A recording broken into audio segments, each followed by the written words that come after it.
అందరికీ మరొకసారి నేను ప్రభు పేరట కృతజ్ఞతలు తెలియజేస్తున్నాను. చివరి దినాలు, ప్రభువు రాకడ సమీపమైన దినాల్లో స్థానిక సంఘాల అవసరతలు ఎరిగి ప్రభువు తన దాసుల ద్వారా ఇలాంటి ప్రత్యేకమైన కూడికలు ఏర్పాటు చేయడం, అందులో మనం మేలు పొందడం మనకు ఆశీర్వాదకరం. మనం చదువుకున్న ఈ వాక్య భాగాలలో ఆదికాండములో లాబాను తన మందను మేపుటకు యాకోబుకు అప్పగించిన వివరాలు ఉన్నాయి. సుమారు 20 సంవత్సరాలు యాకోబు లాబాను మందను మేపాడు.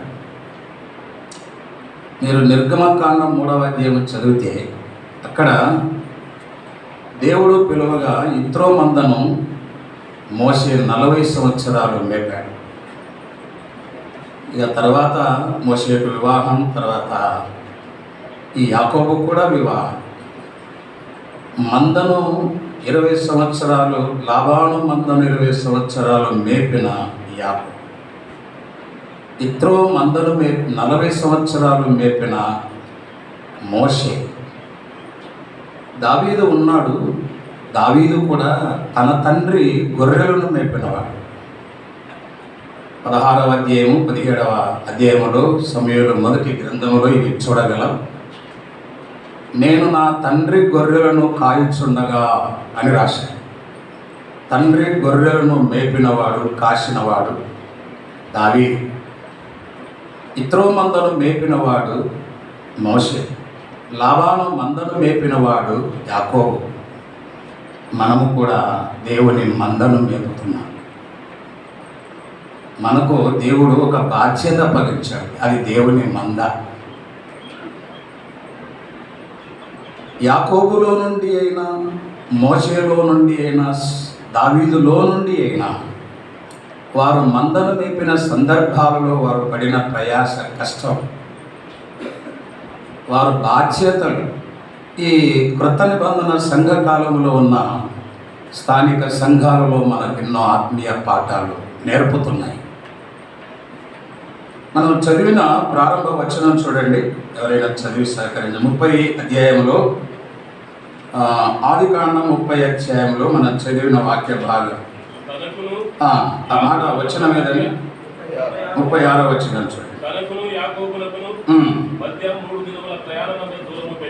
దూరము పెట్టాను, తనకును యాకోబునకును, అంటే లాబాను మంద, ఆ మందను అప్పగించిన యాకోబుకు 3 దినముల ప్రయాణం అంత దూరం పెట్టాడు. 3 దినముల ప్రయాణం. ఒక మనుష్యుడు 3 దినాలు ప్రయాణం చేస్తే ఎంత దూరం?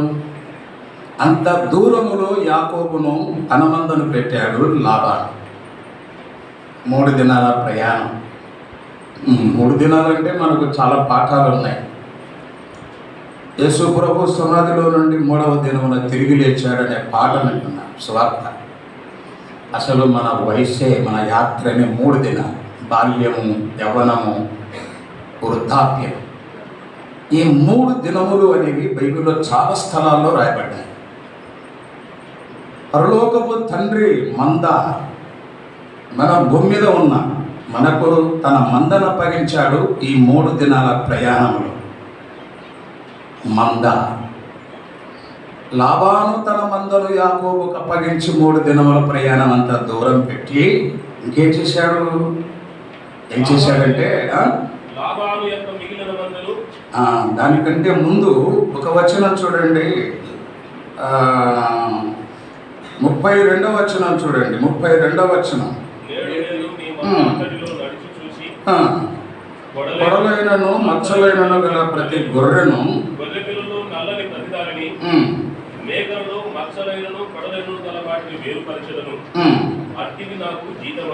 ఓహో, మందను అప్పగించాడు. మందతో పాటు జీతం కూడా ఏర్పాటు చేయబడిందా?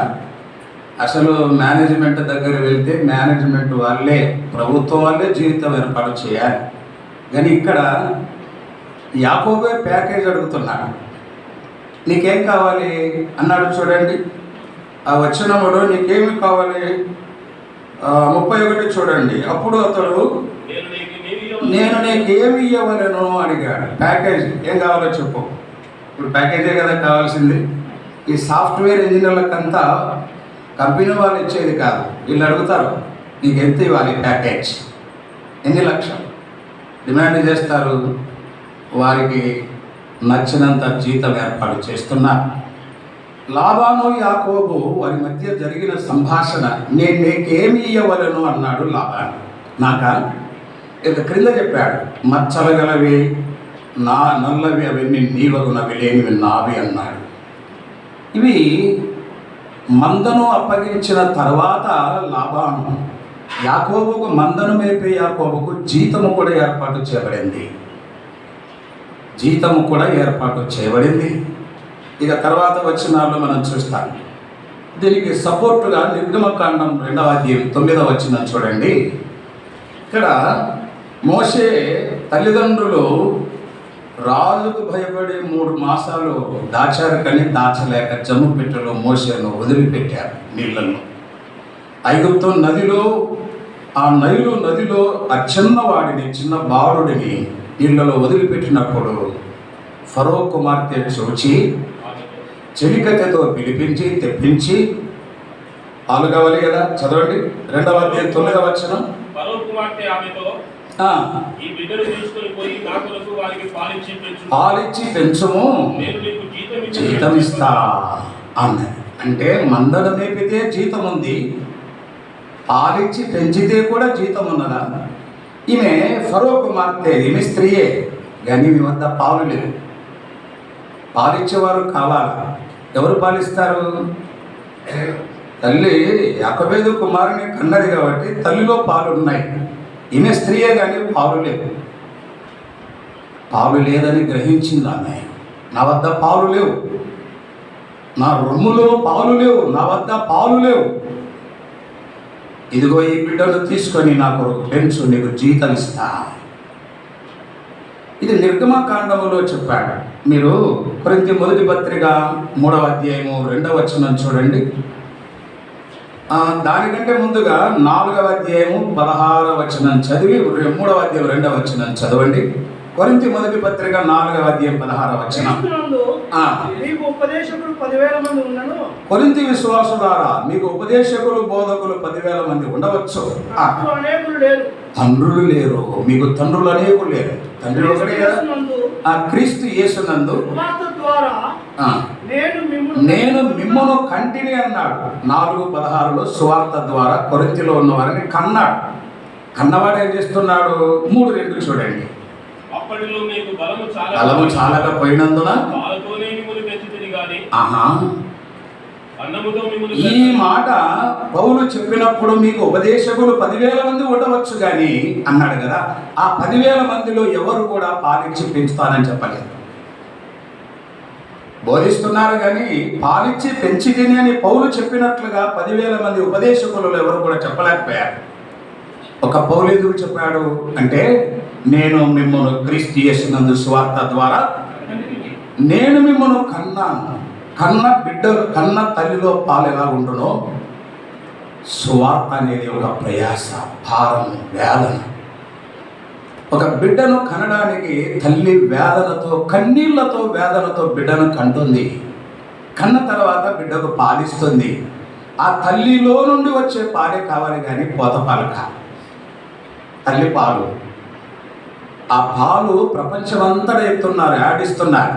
శ్రేష్టమైన పాలు తల్లి పాలు, తల్లి పాలను మించిన పాలు లేవని అందరూ చెప్తున్నారు. కన్నవాడిలోని పాలున్నాయి. మీకు 10,000 మంది ఉపదేశకులు ఉన్నారు కానీ అని చెప్పాడు కదా. 10,000 మంది ఉపదేశకులున్నా పాలిచ్చేవారు కావాలి కదా. పాలులో ఎన్ని ఆరోగ్య లక్షణాలు ఉన్నాయి. పాలిచ్చి పెంచేవారికి కూడా జీతం ఉంది. మందును మేపేవారికి జీతము, పాలిచ్చి పెంచేవారికి జీతం. పాలిచ్చేవారు పాలిస్తున్నారు, విషం పెట్టి పెంచేవాళ్ళు కూడా విషం పెట్టి పెంచుతున్నారు. పాలిచ్చి పెంచితే పిల్లలు ఆరోగ్యంగా పెరిగినట్లు సంఘాల విశ్వాసులు కూడా ఆరోగ్యంగా పెరుగుతారు. విషమిస్తే ఏమవుతారు? చస్తారు. విషపు మాటలు, విషపు బోధలు, విషపు ఇవి పాలిచ్చి పెంచండి. పాలు కావాలి, కనండి, పాలిచ్చి పెంచండి. మందను అప్పగించాడు, మందతో పాటు జీతం ఏర్పాటు చేశాడు. లాబాను అంటే మందను మేపిన వారికి జీతం ఉంది, పాలిచ్చి పెంచేవారికి జీతం ఉన్నది. కొరింథీ మొదటి పత్రిక చూడండి, 9వ అధ్యాయంలో, కొరింథీయులకు రాసిన మొదటి పత్రిక 9వ అధ్యాయం 17వ వచనం చూడండి. 17వ వచనం. ఓహో, ఇష్టపడి చెయ్యాలా? ప్రియమేనన్నా తమ్ముడు, ప్రియమేనన్నా తమ్ముడు, ప్రభువు తన మందను మనకు అప్పగించాడు. అప్పగించిన మందలో మనం ఎలా చేయాలి? ఒక స్థానిక సంఘ పెద్దగా, ఒక సువార్థికుడిగా ఇష్టపడి పనిచేయాలండి. కష్టపడి కాదు, ఇష్టపడాలి.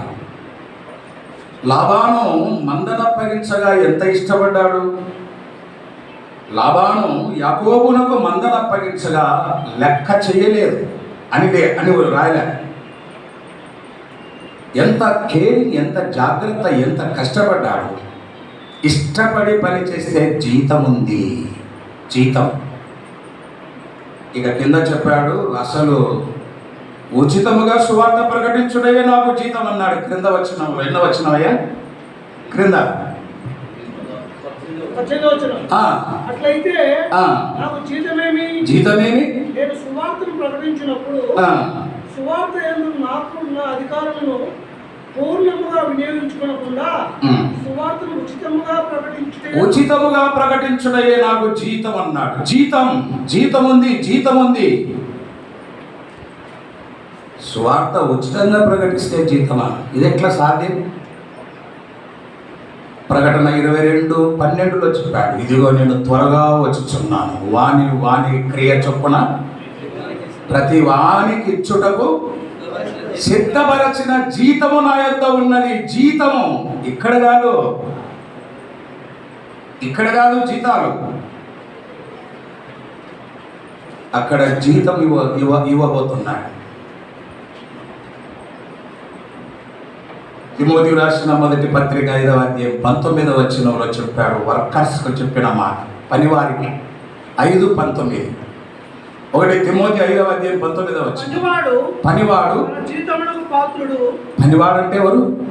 పనివాడు అంటే ఇంగ్లీష్లో వర్కర్ అంటారు. వర్కర్, పనివాడు ఫ్యాక్టరీలో పనిచేసేవాడు కాదు, ప్రభుత్వ ఉద్యోగి పనివాడు కాదు, వ్యవసాయదారుడు పనివాడు కాదు, వ్యాపారం చేసేవారు పనివారు కాదు. దేవుని వాక్యములో పని. ఏ పని? ప్రభు పని. సంఘములో, ఇంటింట, వీధుల్లో, గ్రామాల్లో ప్రభు పని. ఈ పని చేసే వారికి ఒక పేరు ఏమిటంటే వర్కర్స్, పనివారు. ఉద్యోగులకు ఉద్యోగులు, వ్యాపారులు, వ్యవసాయదారులు. వారి పనులు ఉన్నాయి, వారికి కూడా ప్రతిఫలం ఉన్నది. సంఘాలలో పనిచేసేవారు కూడా ఉన్నారు, పనివారండి. పనివాడు జీతమునకు పాత్రుడు అన్నాడు. పని మందను అప్పగించాడు. మందుతో పాటు జీతము కూడా ఏర్పాటు చేయబడింది. ఆయన తీసుకున్న జీతము, దాని వివరాలు చాలా రమ్యముగా తర్వాత వచనాల్లో ప్రభు జ్ఞాపకం చేశాడు.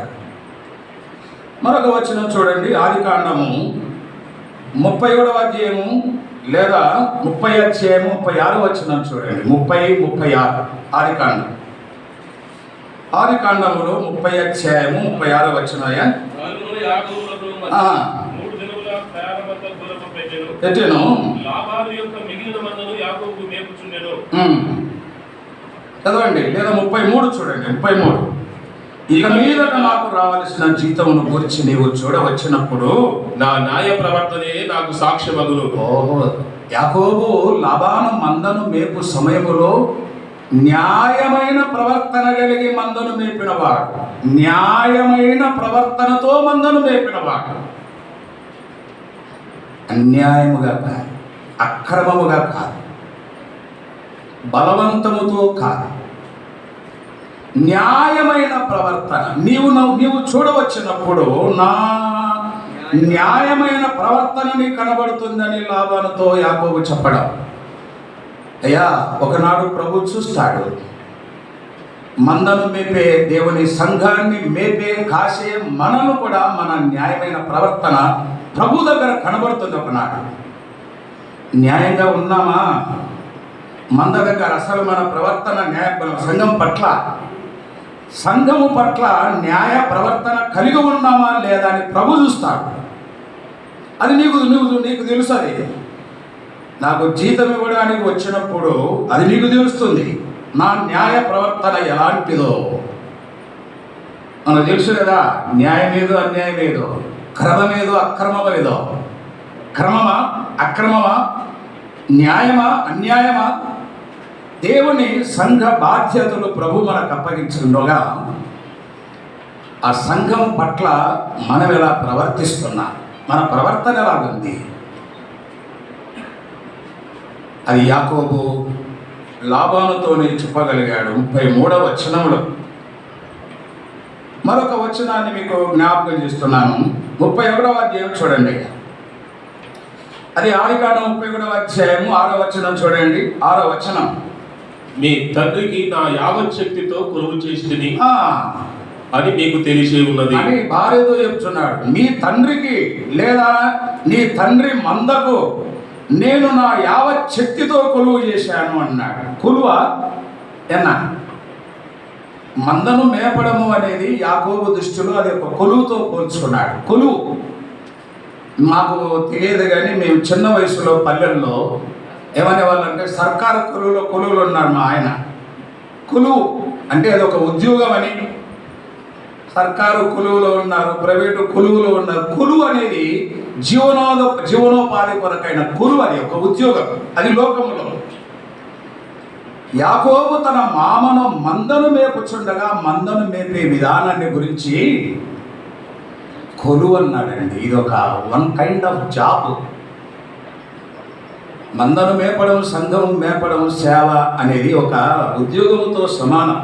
ఒక ఉద్యోగి వినండి, ఒక ఉద్యోగానికి ఎన్ని గంటలు వెళ్తాడు, ఎన్ని గంటలు తిరిగి వస్తాడు, ఎన్ని గంటలు పనిచేస్తాడు, అన్ని గంటలు పనిచేస్తేనే అలా నెల కూడా పనిచేస్తే జీతం ఉంది. ప్రియమైన తమ్ముడు అన్న, ఒక సేవకునిగా, ఒక నాయకునిగా సంఘం కొరకు లేదా దేవుని కొరకు మనం ఎన్ని గంటలు పనిచేస్తున్నాం మీరు లెక్క వేయండి. మీ బైబిల్ స్టడీ, మీరు మోకాల్లో చేసిన ప్రార్థన, మీరు దర్శించే గృహాల సమయం, మీరు వర్తమానాలు అందించే సమయం టోటల్గా చూడండి. ఎప్పుడైనా ఆలోచన చేశారా? ఒక ఉద్యోగి 8 గంటలు పనిచేస్తే కానీ జీతం ఇయ్యరు. ఒక ఫ్యాక్టరీలో కార్మికుడైనా, వ్యవసాయదారుడు పొలమంతా పోయి సాయంకాలం వరకు పనిచేస్తాడు. వ్యాపారం ఉదయం పోయి సాయంకాలం వరకు వ్యాపారం చేస్తాడు. సేవకులు ఎన్ని గంటలు చేస్తున్నాం? మీరు ఏ పని చేయకపోతే, ఇంటి పని చేయకపోతే, ప్రభు పని చేయకపోతే, మీరు ఏ పని చేయకపోతే భోజనం చేయకూడదని మీకు ఆజ్ఞాపించలేదా?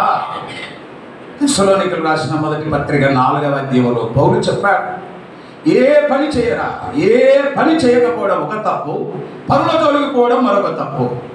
తెస్సలోనికీయులకు రాసిన మొదటి 2వ పత్రికలో 3వ అధ్యాయంలో చెప్పాడు, ఏ పని చేయక పని మందను మేపే పని ఒక కొలువుతో పోల్చాడు యాకోబు. నేనెందుకు ఇలా అనుకోకూడదు? ప్రభు తన మందను మనకు అప్పగించాడు. ఇది ఒక కొలువు. ఒక ఉద్యోగి ఎప్పుడు లేస్తాడు, ఎలా సిద్ధపడతాడు, ఎంత కమిట్మెంట్తో వెళ్తాడు, మరలా ఎట్లా వస్తాడు. కొన్నిసార్లు ఉద్యోగాల కొరకు, ప్రయాణాల కొరకు, యాక్సిడెంట్లు, రోగాలు, మరణాలు, ఉద్యోగాల కొరకు, వ్యవసాయ కొరకై చనిపోయిన వారు, వ్యాపారం చేయడానికి వెళ్ళి చనిపోయిన వారు ఉన్నారు. ప్రభు పని కొరకై ఈ ప్రయాస, ఈ కష్టం నేను నా యావత్ శక్తితో కొలువు చేస్తుంది అన్నాడు. అంటే బాగా యవ్వనములో చేరాడు. 20 సంవత్సరాల ఆ కొలువులో ఆయన పలికిన మాట చూడండి. 30 అధ్యాయములో లేదా 31వ అధ్యాయం చూడండి. 31వ అధ్యాయం 40 వచనమయ్యా, 40 వచనం. పగటి ఎండకును నేను ఇలా ఉంటిని అన్నాడు. ఎలా ఉన్నాడో చెప్తున్నాడు చూడండి. పగటి ఎండకును పగలు ఎండ, రాత్రి మంచుకును నేను క్షీణించిపోతుని. తన శక్తి అంతా పోయింది. మంద మేపడానికి పగలంతా ఎండ. ఇప్పుడు ఈ దినాల్లో నిన్ననే ఎండ, ఉష్ణోగ్రత నంద్యాలలో దాదాపు 40 డిగ్రీ ఎండ. 40 డిగ్రీలు అంటే అబ్బో అంటున్నాను, 44, 45 వస్తే ఎండ. భారతదేశంలో నంద్యాల ప్రాంతంలో 40 డిగ్రీల 2 డిగ్రీల ఎండ అంటే, సిరియా దేశపు వాతావరణం చూశారా మీరు? పగలంతా ఎండ, రాత్రి మంచు అంటున్నాడు. ఇదేంటి వాతావరణం? పగలంతా ఎండ, ఎక్కడ వెళ్ళాలి? మందలోని పెట్టి పగలంతా ఎండ, రాత్రి మంచు, నిద్ర నా కన్నులకు దూరం ఆయన. ఎండ, మంచు, నిద్రలే. నేను క్షీణించిపోతిని. తనకు అప్పగించబడిన మంద కొరకై యాకోబు క్షీణించిపోయాడా? ఏమని చెప్పాలి? బీపీ లేవు, షుగర్ లేవు ఆ దినాల్లో. ఇప్పుడైతే బీపీలు, షుగర్లు ఏమేమి వస్తున్నాయండి, హార్ట్ వాల్స్ బంద్ అయినాయని చెప్పి ఎన్నో వస్తున్నాయి కదా. ఇవన్నీ మనం తినే ఆహార పదార్థాల వలన వస్తున్నాయని మనకు తెలుసు. కానీ యాకోబు క్షీణించాడంటే తినే ఆహార పదార్థాల కాదు, ఎండ. మందను మేపుచుండగా, మందను కాయచుండగా, తనకు అప్పగించబడిన మందను మేపుచుండగా, కాయచుండగా ఎండ తగిలి రాత్రి నిద్రపోదాం అంటే నిద్ర రాదు, మంచు. పగటి ఎండకును రాత్రి మంచుకును నేను క్షీణించిపోతే నిద్ర నా కన్నులకు. ఏనాడైనా సంఘము కొరకు ఇట్లాంటి మాట మనం చెప్పగలమా? నా స్థానిక సంఘము కొరకు నేను ఎండ దెబ్బ తగిలింది, నాకు మంచు తగిలింది, నేను జబ్బు పడ్డాను, నేను క్షీణించిపోతే నేను యాకోబు చెప్పినట్లుగా ప్రియమైన అమ్మ అయ్యా మనం చెప్పగలమా? లాబాను 20 సంవత్సరాలకే క్షీణించిపోయాడు. ఎంత ఆరోగ్యంగా వచ్చాడో అంత ఆరోగ్యం పాడైపోయింది. ఎంత ఆరోగ్యంగా యవ్వనంగా వచ్చాడో వివాహం కాకముందే వచ్చాడు. మంద అప్పగించబడింది. మందను మేపగా, మందను కాయగా, మంద వద్ద ఉండగా ఆరోగ్యం అంతా పాడైపోయింది, క్షీణించిపోయాడు. కానీ ఒకటి చూడండి, అప్పగించబడిన లాబాను మంద మాత్రం క్షీణించలేదు. పైన వచనాల్లో దుష్టం మృగము చీలిస్తే అది నా వద్ద తీసుకుంటేవి, ఎవరైనా దొంగ వచ్చి ఎత్తుకొనిపోతే అది నా వద్ద తీసుకుంటేవి, ఆ నష్టము నేనే భరించిన. మందను మేపి యాకోబే మంద నష్టాన్ని భరించాడా? లాబాను మందలో ఒక్క గొర్రె పిల్ల కూడా తప్పిపోలేదు. లాబాను అప్పగించబడిన లాబాను మంద క్షీణించలేదు, కానీ మందను మేపిన లాబాను క్షీణించిపోతేని. యాకోబు మందను మేపిన యాకోబు నేను క్షీణించిపోతేని. మనము నేను నాకు అప్పగించిన ప్రభు మంద కొరకు నేను ఇలా ఉన్నాను, నేను ఇలా ఉంటిని అని యాకోబు చెప్పినట్లుగా నీవు చెప్పగలమా? మంద ఏమైపోయినా పర్వాలేదా? ఏమైపోయినా పర్వాలేదా? మంద దేవుని మంద. అది లాబాను మంద, అది ఇత్రో మంద, యెషై మంద. వారు ఎలా చేశారు? ఇది పరలోకపు దేవుని మంద, స్థానిక సంఘం. అది పల్లెలో ఉన్న, పట్టణంలో ఉన్న దేవుని మంద. మంద మీద నిన్ను నన్ను నాయకులుగా, ఒక బాధ్యత గల పెద్దలుగాను, సేవకులుగా ప్రభు ఉంచాడు. న్యాయంగా ఉన్నాము, అన్యాయంగా ఉన్నామా? మనం యావత్ శక్తితో పనిచేస్తున్నామా? అసలు ఆరోగ్యం పాడైపోతుందని మానుకుంటున్నామా? నేను నా యావత్ శక్తితో కొలువు చేస్తేనని నేను క్షీణించిపోయానని పలకగలిగాను. కృత నిబంధన గ్రంథానికి రండి. అపోస్తలుల కార్యముల గ్రంథం 20 అధ్యాయము 28వ వచనం చూడయ్యా. 28 అపోస్తలుల కార్యముల గ్రంథం. దేవుడు తన స్వరక్తమిచ్చి సంపాదించిన తన సంఘమును కాయుటకు అన్నాడు. సంఘమును కాసేవారు కావాలి. కాయుటకు ఎవరిని పెట్టాడు? చదవండి. పరిశుద్ధాత్మ దేని మీద మిమ్మును అధ్యక్షులుగా ఉంచెను?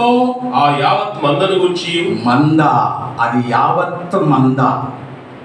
అక్కడే ముందు రాశాడు సంఘం. సంఘము అనేది మందతో పోల్చాడు. సంఘానికి చాలా పేర్లు ఉన్నాయి కదా, అందులో ఒక పేరు మంద. ఈ మందను గురించి మిమ్మును పరిశుద్ధాత్మ అధ్యక్షులుగా వచ్చాడు. మిమ్మల్ని అధ్యక్షులు అంటే సంఘ పెద్దకు పర్యాయ పదం. అధ్యక్షులు అని, పెద్దలు అని, నాయకులు అని, కాపరులు అని ఎన్నో పర్యాయ పదాలు ఉన్నాయి. అధ్యక్షులు పరిశుద్ధాత్మ, పెద్దలారా, పరిశుద్ధాత్మ మిమ్మును మీ సంఘం మీద అధ్యక్షులుగా ఉంచాడు. అది మొదట గ్రహించండి. నన్ను నియమించాడు, మిమ్మల్ని నియమించాడు. నియమించబడిన వాళ్ళ మనం. యాకోబును లాబాను మంద మీద నియమించి ఉంచాడు. ఆయన న్యాయంగా చేశాడు, యావత్ శక్తితో కొలువు చేశాడు. తాను క్షీణించిపోయిన లాబాను మంద మాత్రం క్షీణించలేదు. అలాగే నేడు స్థానిక సంఘ బాధ్యతలు ప్రభు మనకు అప్పగించాడు. దేని మీద అధ్యక్షులుగా మిమ్మల్ని ఉంచనో ఆ యావత్తు మందను గురించి చదవయ్య. యావత్ మందను గూర్చి మీ మట్టుకు మిమ్మును గూర్చి జాగ్రత్తగా ఉండండి. ఎందుకు జాగ్రత్త చెప్పాడు? మీరు జాగ్రత్తగా. మంద మీద యాకోబు వలె నియమించబడ్డారు. మీరు కూడా నియమించబడిన వారు. మీరు మందను గూర్చి జాగ్రత్త, మిమ్మును గూర్చి జాగ్రత్త అన్నాడు. మీరు జాగ్రత్తగా లేకపోతే మందలు పాడైపోతాయి. అసలు ఎందుకు జాగ్రత్త చెప్పాడు? ఈ మిలేతు అనే స్థలంలో పౌలు నిలిచి ఎఫెసులో ఉన్న సంఘ పెద్దలను పిలిపించి పెద్దలతో మాట్లాడుతున్న విషయాలు ఇవన్నీ కూడా 20:17 చూస్తాం. ఆ మాట చూడండి. అతడు మిలేతు నుండి ఎఫెసునకు వర్తమానం పంపి, మిలేతు అనే స్థలంలో నిలిచాడు పౌలు. ఎఫెసునకు వర్తమానం పంపి సంఘ పెద్దలను పిలిపించి ఇట్లా నేను అంటే ఒక సంఘ పెద్దల కాన్ఫరెన్స్ అన్నమాట. బైబిల్లో ఉన్నది. సంఘ పెద్దలను పిలిపించి వారితో ఇట్లా నేను అన్నాడు. ఇక మాట్లాడుతూ వచ్చు 28 పరిశుద్ధాత్మ మిమ్మును దేని మీద అధ్యక్షులుగా వచ్చినో ఆ యావత్ మంద మిమ్మును గురించి జాగ్రత్త, మందను గురించి జాగ్రత్త. ఎందుకు జాగ్రత్త అన్నాడు అంటే క్రింద 29 చూడండి. నేను వెళ్ళిపోయిన తర్వాత వారు మందను కనికరింపరు. మందను కనికరింపని వారు వస్తారు. మంద పట్ల ప్రేమ గలవాడు, మందను ప్రేమించి ప్రాణం పెట్టిన వాడు ప్రభు. మంద ఏర్పడగా మందను కనికరింపని వారు వస్తారు. నేను వెళ్ళిపోయిన తర్వాత వారు ఏం చేస్తారు? చదవండి. మరియు శిష్యులను తమ వెంట ఈడ్చుకొని పోవాలని వంకర మాటలు పలుకు మనుషులు పలికి ఈడ్చుకొని వెళ్ళే వారు వస్తారు. జాగ్రత్త. అందుకు జాగ్రత్త అన్నాడు 28 యావత్తు మందను గురించి జాగ్రత్త అని పెద్దలతో ఎందుకు చెప్పాడంటే, కొందరు వస్తారు, వారు వంకర మాటలు చెప్తారు, ఈడ్చుకొని వెళ్తారు. వారు క్రూరమైన తోడేళ్ళ వంటి వారని చెప్పాడు. ఈడ్చుకొని వెళ్తారా? నంబర్ 1 ఈడ్చుకొని వెళ్ళేవారు ఉన్నారు సంఘాలలో. మనం కష్టపడి సువార్త చెప్పి తీర్మానం చేయించి బాప్తిస్మం ఇచ్చి సంఘములో చేర్చుకొని వాక్యం చెప్పి పెంచుతుండగా వంకర మాటలు చెప్పేవారు వస్తారు. మందను కనికరింపని వారు వస్తారు, ఈడ్చుకొని వెళతారు. జాగ్రత్త. ఇది ఎన్ని వేల సంవత్సరాల క్రితం చెప్పాడు, ఇప్పుడు కూడా చెప్తున్నాడు. సిరివెల్లులో నిలబెట్టి మీటింగులు పెట్టి పెద్దలతో ఈ మాటలు చెప్పిస్తున్నాడు. కొన్ని వేల సంవత్సరాల క్రితం మిలేతు అనే స్థలంలో నిలిచి పౌలు పెద్దలను పిలిపించి వారితో ఈ వర్తమానం అందిస్తున్నాడు. జాగ్రత్తయ్యా, మంద యజమానుడు ఉన్నాడు. మందరు కనికరింపని వారు వస్తారు, వారు వంకర మాటలు చెప్తారు, ఈడ్చుకొని వెళ్తారు. ఉన్నారా ఇలాంటి వారు? మన సంఘాల నుండి తీసుకొని వెళ్ళేవారు ఉన్నారా? మన సహవాసంలో ఉన్నవారు, ఎదుగుతున్నవారు, రక్షింపబడి ఎదుగుతున్నవారిని వేరే సహవాసాలకు వెళ్ళిపోతున్నారు. ఏవో చెప్తున్నారు. అదే చెప్పాడు కదా, వంకర మాటలు మీతో చెప్పి ఈడ్చుకొని వెళ్ళుదురు అన్నాడు. ఈడ్చుకొని వెళ్ళేవారు ఉన్నారు. 1 సమూయేలు మొదటి గ్రంథములో 17:34 దావీదు చెప్పాడు, సౌలుతో యుద్ధానికి పంపునప్పుడు నీవు బాలుడవు, యుద్ధానికి వెళ్ళడానికి శక్తి చాలదు నాయనా, వద్దులే అన్నాడు సౌలు. అప్పుడు దావీదు చూడయ్యా 34 దావీదు సౌలుతో ఇట్లా నేను మీ దాసుడనే నేను నా తండ్రి గొర్రెను కాయచుండా ఎలుగుబంటి వచ్చి మందలో నుండి ఒక గొర్రె పిల్లను ఎత్తుకొని పోవచ్చుండగా ఉన్నారు. అక్కడేమో ఈడ్చుకొని పోయేవారు వస్తారన్నాడు పౌలు. ఇక్కడ చెప్పండి, ఎక్కడ ఎత్తుకొని పోతారా? ఎవరు ఇక్కడ ఎత్తుకొని పోయింది? యెషై గొర్రెలు ఒక మందలో చాలా గొర్రెలు ఉన్నాయి. ఈ గొర్రెలను మేపడానికి, గొర్రెలను కాయడానికి దావీదును పంపాడు యెషై. మందను కాయచుండగా ఒక్కటే చూడండి, ఒక గొర్రె పిల్లని ఎత్తుకొని పోవచ్చుండగా రాశాడు. ఒకటేనా? రెండు సింహము ఎలుగు వంటి రెండు కలిసి ఒక గొర్రె పిల్లని ఎత్తుకొని పోతున్నాయి. ఒక్కటే కదా అన్న, నువ్వైతే అన్న, మీరైతే, నేనైతే ఒక్కరే కదా పోయింది. ఒకరి బదులు నలుగురు వచ్చారంట. మనం ఒకరి బదులు నలుగురు రక్షించబడ్డారు, 4 కుటుంబాలు వచ్చాయి. ఒక్కరే కదా, ఒక్కరే. ఒక్క గొర్రె పిల్లను కూడా పోనివ్వకుండా ప్రాణానికి తెగించి ఆ సింహమును ఎలుగు వంటిని చంపి వాటి నోట నుండి గొర్రెను తెచ్చి మందలో కలుపుకున్నవాడు దావీదు. అది మంద నాయకుని లక్షణం. ఒక్క గొర్రె పిల్ల. ఈడ్చుకొని వెళ్ళేవారు ఉన్నారు, వంకర మాటలు చెప్పి. ఎత్తుకొని వెళ్ళిపోయేవారు ఉన్నారా? రాకపోతే ఏం చేస్తారు అంటారు కదా, ఇంకా రాకపోతే ఎత్తుకొని పోతావని. వస్తావా? లేకపోతే ఎత్తుకొని పోతాను అంటే ఫిజికల్గా ఎత్తుకొని పోవాల్సిన అవసరం లే. భౌతికంగా ఏదో ఒక మాయ మాటలు, వంకర మాటలు చెప్పడం. నేను రాను అని కుయ్యో మొర్రో రానన్నా కానీ బలవంతం చేసి తీసుకుపోయారంటారు. ఎత్తుకొని పోయేవారు ఉన్నారు, మందలో ఉన్నవారిని ఈడ్చుకొని వెళ్ళేవారు ఉన్నారు, మందలో ఉన్నవారిని. లూకా సువార్త 15వ అధ్యాయం 4వ వచనం చూడండి. ఇది ఉపమానం తెలుసు కదా. ఒక మనిషినికి 100 గొర్రెలు ఉండగా ఎన్ని గొర్రెలు తప్పిపోయాయి? 1. చదవండి 15:4 లూకా సువార్త. 100 గొర్రెలు కలిగి ఉండగా ఒక్కటి తప్పిపోయింది. ఎందుకు ఇంత గట్టి చెప్తున్నా? మీరు ఎందుకు ఇంత గట్టి మాటలు వింటున్నారు? ఒక్కటి తప్పిపోయింది. 99 ఉన్నాయి కదా, చాలా తృప్తి పడవచ్చుగా. 99 అడవిలో వదిలిపెట్టి తప్పిపోయిన ఒక్కదాని కొరకు వెనకడా? చెప్పన్నా, వెనకవా?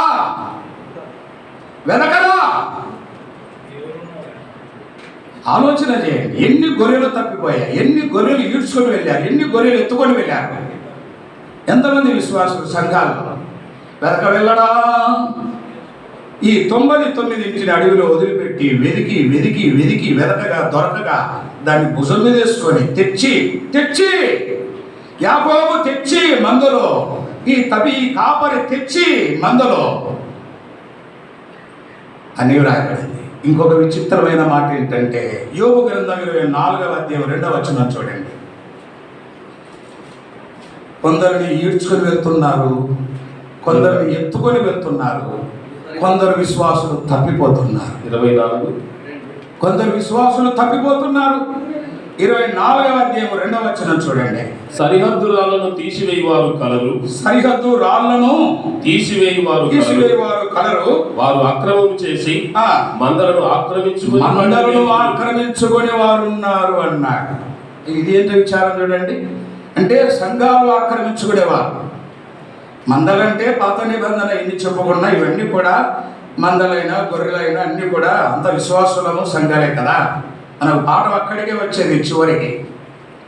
మందలను ఆక్రమించువారు అక్రమము చేసి మందలు ఆక్రమిస్తున్నారా? ఇది ఎంత అన్యాయం చూడండి. మన స్థానిక సంఘాలలో, సహవాసాల్లో కష్టపడి సువార్త ప్రకటించేది మనకు తెలుసు. అది రాత్రి అయినా, పగలైనా, ఎండైనా, వడదెబ్బలైనా, చలి అయినా, మంచైనా సువార్త కష్టపడి సువార్త ప్రకటించే మనస్సు మన సంఘాల్లో కలిగి ఉన్నాం. తీర్మానం చేయిస్తాం, బాప్తిస్మాలు ఇస్తాం, సంఘంలో చేస్తాం. ఇట్లాంటి వారితో ఆరాధనలు ప్రారంభిస్తున్నాం. మంద ఏర్పడుతున్నది. ఏర్పడిన మందలను ఆక్రమించుకునేవారు ఉన్నారు.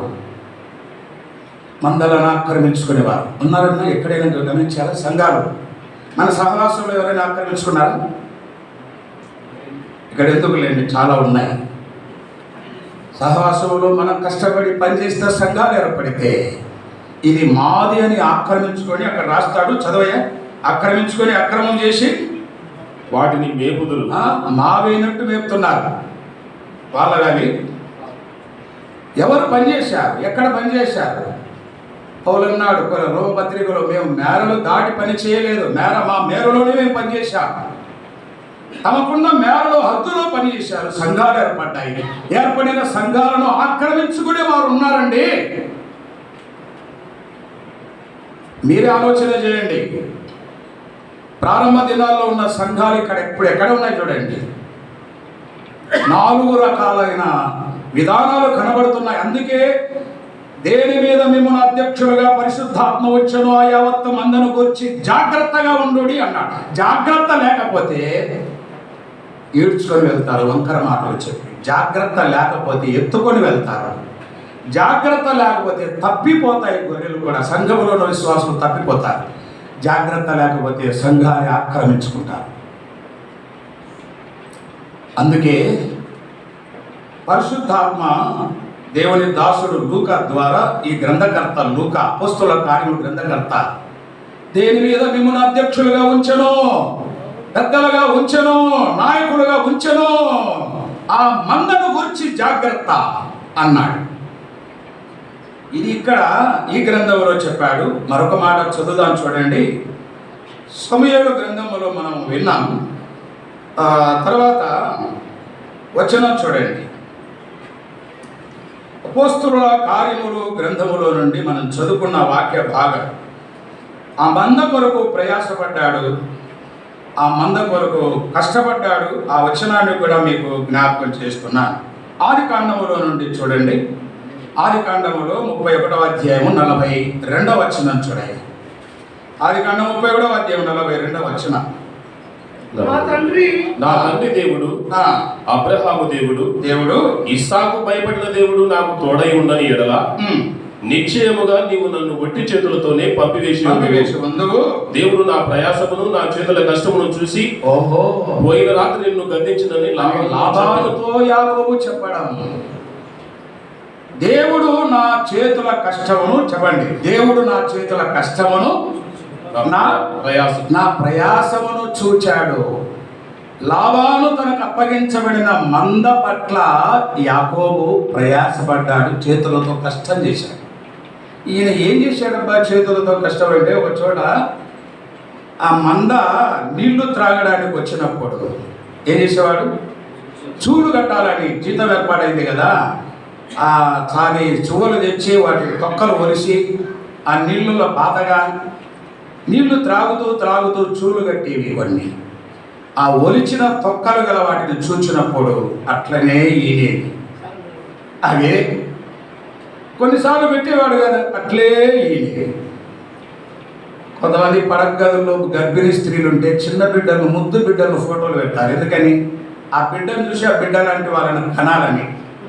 ఏదో సైన్స్ ఏదో డాక్టర్లు చెప్తున్నారని. నిజమేలేండి, పల్లెల్లో కూడా అంటారు, నేను ఎవరి ముఖం చూసాను ఎట్లా ఉంటాను అంటే.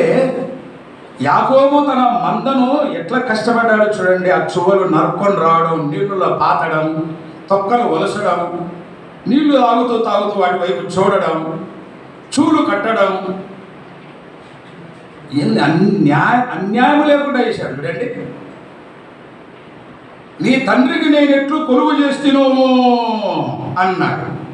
వాళ్ళతో అన్నాడు. ఇక్కడ 42వ వచనంలో మళ్ళా చదవండి వచనాన్ని. నా తండ్రి దేవుడు, అబ్రహాము దేవుడు, ఇస్సాకు భయపడిన దేవుడు నాకు తోడై ఉండని ఎడల నిశ్చయముగా నీవు నన్ను ఒట్టి చేతులతో పంపివేసి ఉందువు. దేవుడు నా ప్రయాసమును నా చేతుల కష్టమును చూసి పోయిన రాత్రి నిన్ను, దేవుడు నా చేతుల కష్టమును నా ప్రయాసమును దేవుడు చూశాడు.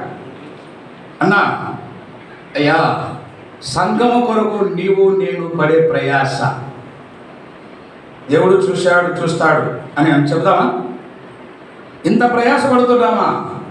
మనకు అప్పగించబడిన మంద కొరకై లాబాను మందను యాకోబుకు అప్పగించగా మంద కొరకై ఎంత ప్రయాసపడ్డాడో, ఎంత కష్టపడ్డాడో, చేతుల కష్టాన్ని దేవుడు చూచాడంటే ఇది ఎంత వాస్తవం చూడండి. ఇప్పుడు మనం చెప్పగలమా? నేను ఎంత కష్టపడ్డానో నా సంఘము కొరకు, నా స్థానిక సంఘము కొరకు, నాకు అప్పగించిన బాధ్యతల పట్ల నేను ఎంత కష్టపడ్డాను, ఎంత ప్రయాసపడ్డానని నేను ప్రభుతో నేను చెప్పగలనా? ఆ పరమ లాభాలతో అని చెప్పాడు. దేవుడు నా చేతుల కష్టమును చూచెను. వెనక వైపు పేజీ చూడండి, 29వ వచనం చూడండి, 30 అధ్యాయం 29వ వచనం.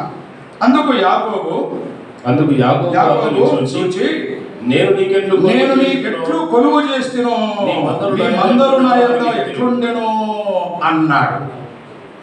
నేను నీకెట్లు కొలువు చేశాను 20 సంవత్సరాల కాలంలో, అసలు నీ మందలు నా యొద్ద ఎట్లుండెను నీకు తెలుసు అని యాకోబు లాబానుతో చెప్పడం.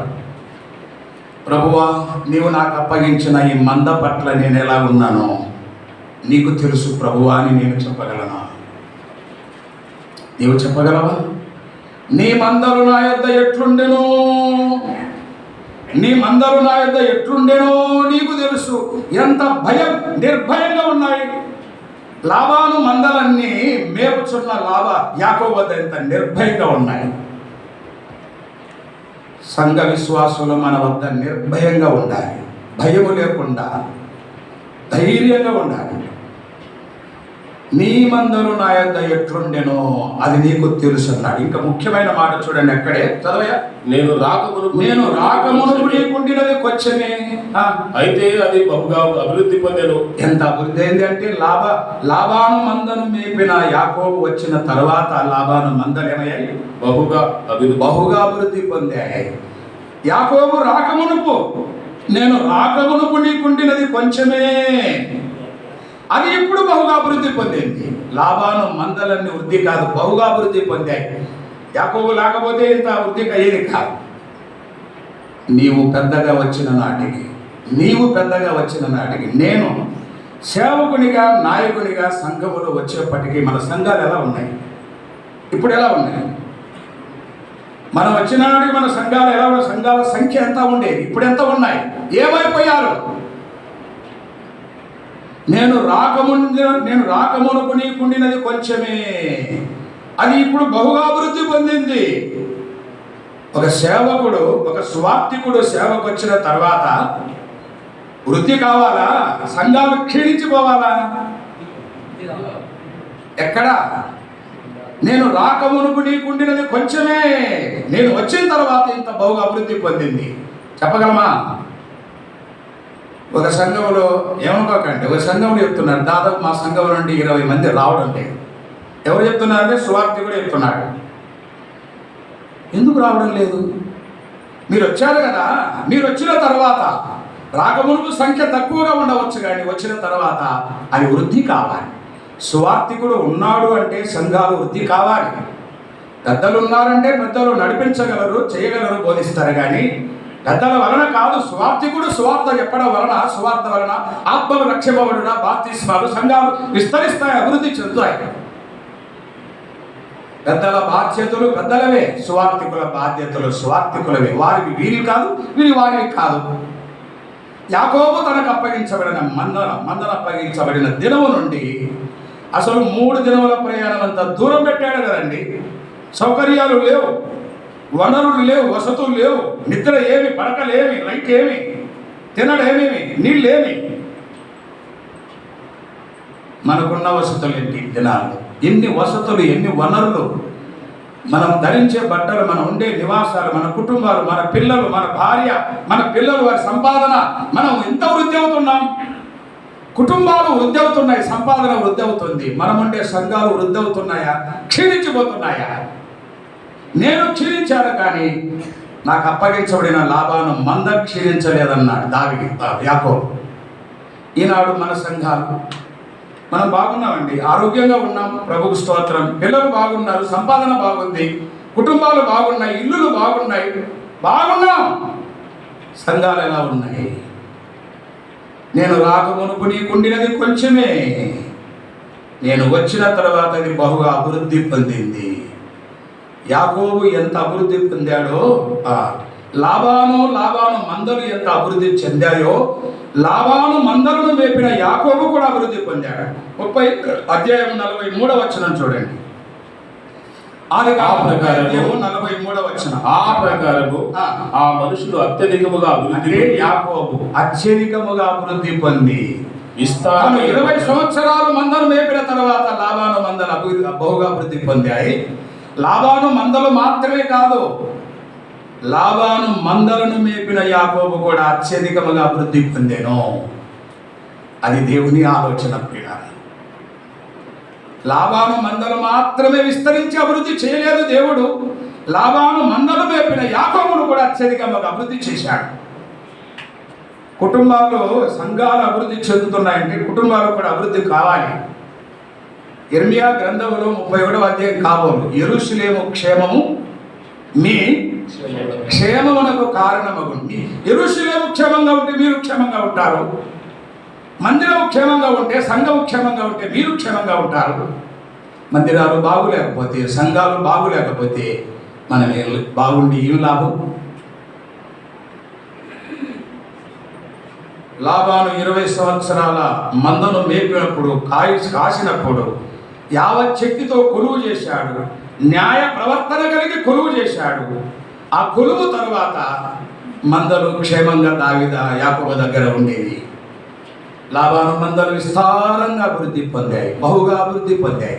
లాబాను మందలు మాత్రమే కాదు, మందను మేపిన యాకోబు కూడా అత్యధికంగా అభివృద్ధి పొందెను. మందలు, దాసులు, దాసీలు, ఒంటెలు, గాడిదలు గలవాడు ఆయను. ఇంత అభివృద్ధి పొందారు. సేవకులమైన మనం కూడా మందలో, దేవుని మందలో పనిచేస్తున్న మనము, మన కుటుంబాలు, మన పిల్లలు కూడా వృద్ధి కావాలి. అది వాక్యం చెప్పే. సంఘాలు వృద్ధి లేకపోతే, సంఘాల్లో పనిచేసే నీవు నేను వృద్ధి చెందకపోతే ఎక్కడ లోపం? ఆలోచన చేయండి. నేను ప్రేమతో మీకు జ్ఞాపకం చేస్తూ ఉన్నాను. కొరింథీయులకు రాసిన మొదటి పత్రికలో నుండి ఒక వచనము, 2 వచనాలు చదివి ముగిద్దాం. 11వ అధ్యాయం 27వ వచనం చూడండి. కొరింథీయులకు రాసిన మొదటి పత్రిక 11వ అధ్యాయం 27, 2వ పత్రిక, క్షమించండి, 2వ పత్రిక 11, 27, 28 వచనాలు. ప్రయాసపడి, ప్రయాసముతోను, ప్రయాసము అన్నాడు, కష్టములతోను. పౌలు కూడా స్వార్థ పనిలో లేదా సంఘాల మధ్య పనిచేసేటప్పుడు యాకోబు లాబాను మందలను వేపినప్పుడు ప్రయాసపడి, చేతుల కష్టంతో ఎట్లా ప్రయాసపడ్డాడు. సంఘాలు ఏర్పడకమును స్వార్థలో ప్రయాసపడిన వాడు, కష్టపడిన వాడు. అదే సమయంలో సంఘాలు ఏర్పడిన తర్వాత సంఘాల మధ్య ప్రయాసము, కష్టము, చదువునైనా ప్రయాసముతోను, కష్టములతోను, తరచు జాగరణములతోను. జాగరణ చేశాడా? ఆకలి దప్పులతోను, తరచుగా ఉపవాసములతోను. ఉపవాసమున్నాడు. ఎప్పుడైనా ఆకలి ఉన్నావా? ఎప్పుడైనా ప్రభు పని కొరకు ఆకలి ఉన్నావా? ఆకలి, దప్పులు, నీళ్లు లేని సందర్భాలు, భోజనం లేని సందర్భాలు సేవకులకు ఆనాడు ఉండేవి, ఈనాడు ఎక్కడ లేదు. ఒకసారి దైవజనుడు ప్రభుదాసయ్య గారు ఒక ఊరు వెళ్ళారు. ఊరు వెళ్ళి సేవ చేసి చింతాకు తిని నీళ్లు తాగి సేవ చేసిన సాక్ష్యం. చింత ఎందుకు? ఆకలి. ఎవరు పెట్టారు? కొత్తగా వెళితే, గ్రామానికి వెళితే ఎవరు పెడతారు? ఎవరు వెళ్తారు? అసలు క్రైస్తవులు అంటేనే ఇట్టటి వాళ్ళు భోజనాలు పెడతారు. చింతాకు తిని నాకు ఒకసారి సందర్భంలో చెప్పాడు, ఎర్రకారం 3 రోజులు తిన్నామన్నాడు. ఎర్రకారం అంటే ఉల్లిగడ్డ కారం. 3 రోజులు, ఉదయం అదే, మధ్యాహ్నం అదే, రాత్రి అదే, ఉదయం అదే, మధ్యాహ్నం అదే, రాత్రి 3 రోజులు తిన్నామన్నాడు.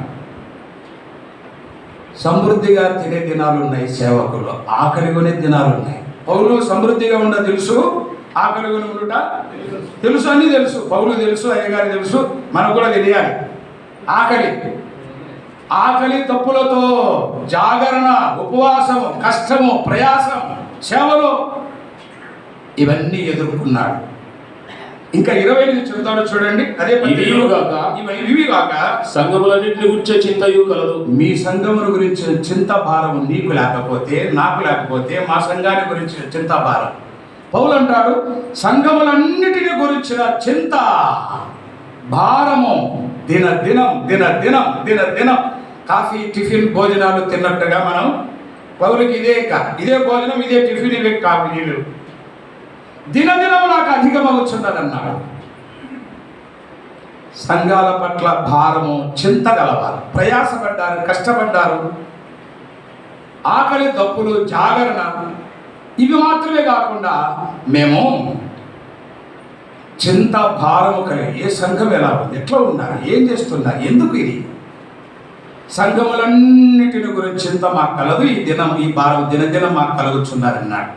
ఇక ఎట్లా ఉన్నాడో తెలుసా ఇప్పుడు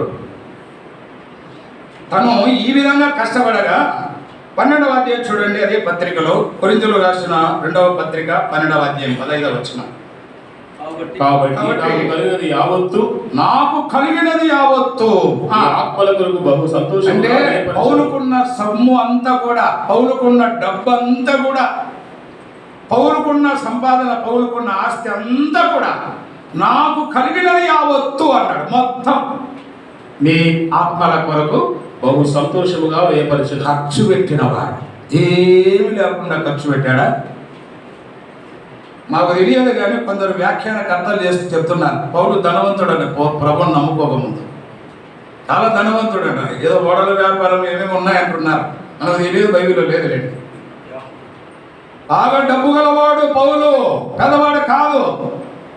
నాకు కలిగినది యావత్తు, నా సొమ్మంతా కూడా మీ ఆత్మల ఖర్చు పెట్టానన్నాడు. అసలు నా సొమ్మే కాదు, నన్ను నేను కూడా వ్యయమైపోతా, ఖర్చు అయిపోతా. ఆరోగ్యం పోయింది ఈయన కూడా, యాకోబుకు క్షీణించిపోయినట్లుగా ఈయన కూడా ఆరోగ్యం పోయింది. నా శరీరంలో ఒక ముళ్ళు అన్నాడు. ముళ్ళు అంటే కాల్లో గుచ్చుకుంటే ముళ్ళు కాదు, ముళ్ళు బాధిస్తుంది కదా విరిగితే కాల్లో, అంత బాధించే జబ్బు గలవాడు పౌలు.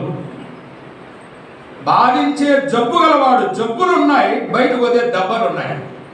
దెబ్బలు జబ్బులు, దెబ్బలు తిని ఇంటికి వచ్చి పడుకుందామంటే జబ్బు. ఎంత కష్టపడ్డాడు, ఎంత జాగరణ, ఎన్ని రాత్రులు నిద్ర లేదు, ఎన్ని రాత్రులు ఉపవాసం ఉన్నాడో, ఎన్నిసార్లు భోజనం లేకుండా ఆకలి కొన్నాడో, ఎంత కష్టపడ్డాడు, ఎంత ప్రయాసపడ్డాడు.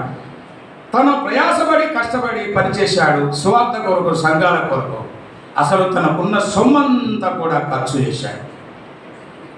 తనకున్న సొమ్మంతా ఖర్చు చేసి ఇక ఎట్లా బ్రతకాలైనా?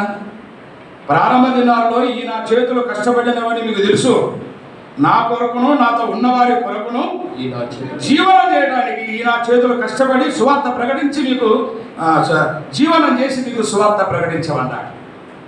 ఇది తెస్సలోనికలు రాసిన 1వ పత్రిక 2వ అధ్యాయంలో పౌలు చెప్పాడు, రాత్రింబగళ్ళు కష్టము చేసి జీవనం చేసి మీకు సువార్త ప్రకటించాం అని. ఈ వచనం తీసుకొని కొందరు పౌలు సేవకు వచ్చినా కూడా కష్టపడి జీవనం చేశాడు, పనిచేసి అని కష్టపడే వాళ్ళు ఉన్నారు. ఇంకా కష్టపడే వాళ్ళు ఉన్నారు. ఈ సేవ వదిలిపెట్టి కష్టపడే వాళ్ళు ఉన్నారు. కష్టపడమన్నాడు కదా, కష్టపడమని చెప్పిన పౌలే ఒక సత్యాన్ని బోధించాడు. కొరింథీ 1వ పత్రిక చూడండి, 9వ అధ్యాయం 14వ వచనం. కొరింథీయులకు రాసిన 1వ పత్రిక. అలాగున సువార్త ప్రచురించువారు సువార్త వలన జీవింపవలనని ప్రభువు నియమించున్నాడు. ఒక సువార్తికుడు ఎలా జీవనం చేయాలా? ఒక ఉద్యోగి ఉద్యోగం ద్వారా జీవనం, ఒక వ్యవసాయదారుడు వ్యవసాయం చేసి జీవనం చేస్తాడు, వ్యాపారం చేసి జీవనం చేస్తాడు. మరి సువార్తికుడు సువార్త వలన జీవింపవలన కష్టపడి పని చేయమన్నాడా? ప్రారంభంలో చెప్పాడు ఆ మాట. సేవ లేదు, పని లేదు, సంఘాలు లేవు కాబట్టి చెప్పాడు. కష్టపడి పనిచేసి సువార్త ప్రకటించారు. అదే పౌలు చెప్తున్నాడు, సువార్త ప్రచురించువారు సువార్త వలన చెప్పండి, సువార్త వలన చెప్పండి. సువార్తికుడు సువార్త వలన జీవనం చేయాలి. సువార్తికుడు సువార్త చెప్పకుండా పొలాలు, వ్యవసాయాలు, వ్యాపారాలు చేసుకుని జీవనం చేయమని బైబిల్ చెప్పదు. ఏమైనా చెప్పగలిగితే దైవజనులు చెప్తారుగా. మీకు సలహా ఇవ్వమంటే దయచేసి క్షమించండి. సేవ సంపూర్ణంగా సేవకు వచ్చిన తర్వాత ఎలీషా పిలుపు వచ్చినప్పుడు ఏం చేశాడు? ఆ వ్యవసాయం చేసే గుర్తి నగలేం చేశాడు, ఎట్లు ఏం చేశాడు? వెళ్ళిన తర్వాత మళ్ళా గుర్తొస్తాయేమని ఆనవాళ్ళు లేకుండా ఆ గుర్తి నగలను చీల్చి వంట చేసి ఆ ఎద్దులు మాంసం వండి వంట చేసి వడ్డించి సేవకు వెళ్ళాడు. మళ్ళీ ఈ గుర్తుకు రాలేదు, ఈ పాత వృత్తికి రాలేదు. ప్రారంభ దినాల్లో వలలు చేపలు పెట్టుచుండగా ప్రభు నేను మిమ్మల్ని మనుషులను పట్టు జాలుగా చేతులని పిలవగా వారేం చేశారు? వారు తమ వలలు విడిచిపెట్టి తమ జీవనోపాధి అయిన ధోరణిని విడిచిపెట్టి ఆ ధోని వలలు ఆ పాత వృత్తిని వదిలిపెట్టి వచ్చారు. మరలా వెళ్ళలేదు. ఎలీషా వెళ్ళలేదు. ఎలా చేయాలి ఇప్పుడు? సువార్త ప్రచురించువారు సువార్త వలన సువార్త వలన. ఇస్తే తినండి, లేకపోతే పస్తులనండి. ఇస్తే తినండి, ఇవ్వకపోతే పస్తులు ఉండండి. ఇస్తే తినండి, ఇవ్వకపోతే పస్తులుండి. పస్తులుండి సేవ చేశారా లేదా? బైబిల్లో ఉన్నారు, దైవజనులు ఉన్నారు. నాకు ప్రభుదాస గారు నేర్పిన ప్రసంగం, ఒక సువార్తికుడు చేయి చాపితే 5 రూపాయలకు భిక్ష పెట్టినట్లు చెప్పాడు. పౌరుషంతో కూడిన బోధన చేశాడు, మేము విన్నాం. ఒక సువార్తికుడు సువార్తకు వచ్చిన తర్వాత చేయి చాపితే 5 రూపాయల వరకు చేయి చాపితే భిక్ష పెట్టినట్లు అన్నాడు. పౌరుషంతో కూడిన ప్రసంగాలు